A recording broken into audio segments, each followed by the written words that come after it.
नमस्कार, मी कल्पना तुमचे अगदी मनापासून स्वागत करते। चला आज मी तुम्हाला थालीपीठ बनवून दाखवणार आहे। सर्वात पहिले बघा इथे भाजणीचं पीठ घेतलेलं आहे। आता त्याच्यामध्ये आपल्याला हळद घालून घ्यायची आहे। त्याच्यानंतर आता इथे मी अख्ख्या लाल सुक्या मिरच्या आणि लसूण थोडंसं मीठ घालून आहे ना हे छान मिक्सरला बारीक करून ठेवलेलं आहे। कोणत्याही भाज्यांसाठी वापरते। 1 चमचा घातलेला आहे। हिरवी मिरची, लसूण, जिरं खलबत्त्यामध्ये ठेचून घेतलेले 1 चमचा घातलेला आहे। 2-3 चमचे पांढरे तीळ घातलेले, चवीनुसार मीठ घातलेले, बारीक चिरून घेतलेला कांदा घातलेला आहे।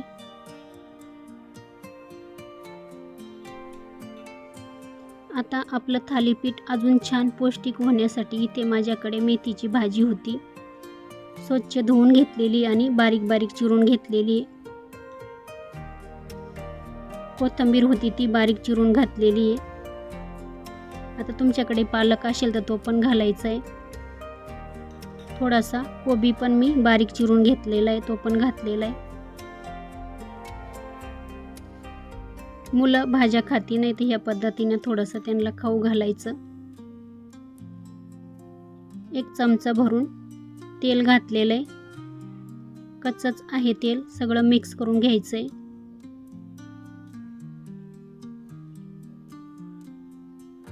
आता इथे बघा ज्या खलबत्त्यामध्ये मी लसूण, हिरवी मिरची, जिरं कुटून घेतलं तर त्याच्यामध्येच थोडंसं पाणी घातलेलं आहे आणि धुवून घेतलेलं आहे खलबत्ता, ते पाणी याच्यावर घालू। थोडं थोडं पाणी घालून आपल्याला हे पीठ मळून घ्यायचंय। आता थालीपीठाची भाजणी कशी करायची याची मी रेसिपी टाकलेली आहे आणि खूप पौष्टिक असे सर्व कडधान्यच घेतलेले। तुम्ही बघितली नसेल तर चॅनलवर जाऊन बघू शकता। इथे बघा जास्त घट्ट पण नाही आणि जास्त सैल पण नाही पीठ ठेवायचं आपल्याला। आता इथे बघा पीठ मळून झालेलं आहे। गॅसवरती तवा गरम करायला ठेवलेला आहे मी। आता इथे बघा पोळपाट घेतलेला आहे, त्याच्यावरती एक सुती कपडा घेतलेला आहे, तो ओला करून पिळून घेतलेला आहे। आता त्या कपड्याला परत थोडासा पाण्याचा हात लावून घ्यायचा आणि इथे बघा आता हे मळलेला थोडासा गोळा घेतलेला आहे, तो आता आपल्याला हे बघा याच्यावरती असं थापून घ्यायचा आहे, पाण्याचा हात लावून घ्यायचा आहे, म्हणजे हात ओला करून घ्यायचा आहे।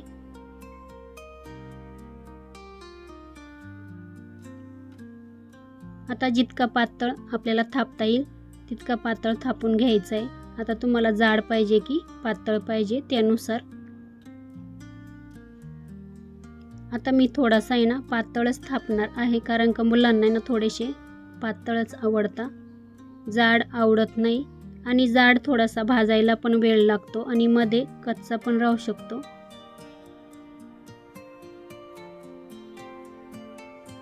आता आपण याच्यामध्ये बघा भाजी पण घातलेली आहे, कोबी आणि मेथीची भाजी, त्याच्यामुळे थोड्याशा भाज्या पण आपल्या शिजल्या गेल्या पाहिजे।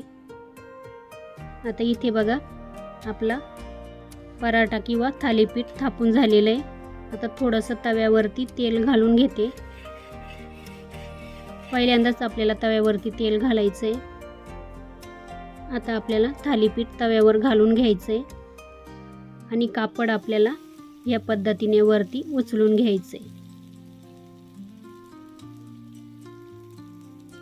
आता बाजूला पण तेल सोडू आणि जिथे आपण होल ठेवलेले त्याच्यावरती पण तेल सोडून घेऊ। गॅस आपल्याला कुठेच मोठा ठेवायचा नाही, एकदम मंद गॅसवरच आपल्याला थालीपीठ भाजून घ्यायचे। 2 मिनिटासाठी आपण झाकण ठेवू। 2 मिनिटं झालेले हे बघा, आता उलटा करून घेऊ।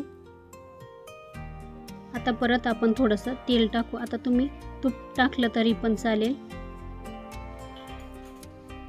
परत आपण झाकून ठेवू 2 मिनिटासाठी। बघू शकता इथे बघा झालेला आहे। आपण आता परत 1 मिनिट दोन्ही बाजूंना भाजून घेऊ। सुगंध पण खूप सुंदर येत होता। हे बघा तयार झालेलं आहे आपलं थालीपीठ आणि खूप पौष्टिक झालेलं आहे। आता हे बघा भाजून झालेलं आहे। आता हे काढून घेते आणि आता परत त्याच्यानंतर दुसरं पण मी आता पोळपाटावरती थापून घेते।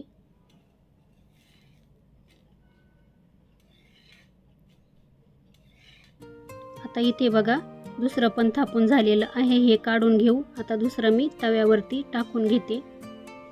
आपल्याला आता तेल पण तव्याला लावायची गरज नाही, पहिल्यांदाच आपल्याला तेल लावायचं। हे बघा याला पण आपल्याला तेल सोडायचं आहे बाजूला, थोडं थोडं, जास्त नाही, आणि मध्ये पण आपल्याला तेल सोडायचं आहे। चला, खूप छान खमंग आपले थालीपीठ तयार झालेले आहे। संपूर्ण रेसिपी बघितल्याबद्दल तुमचे मनापासून धन्यवाद।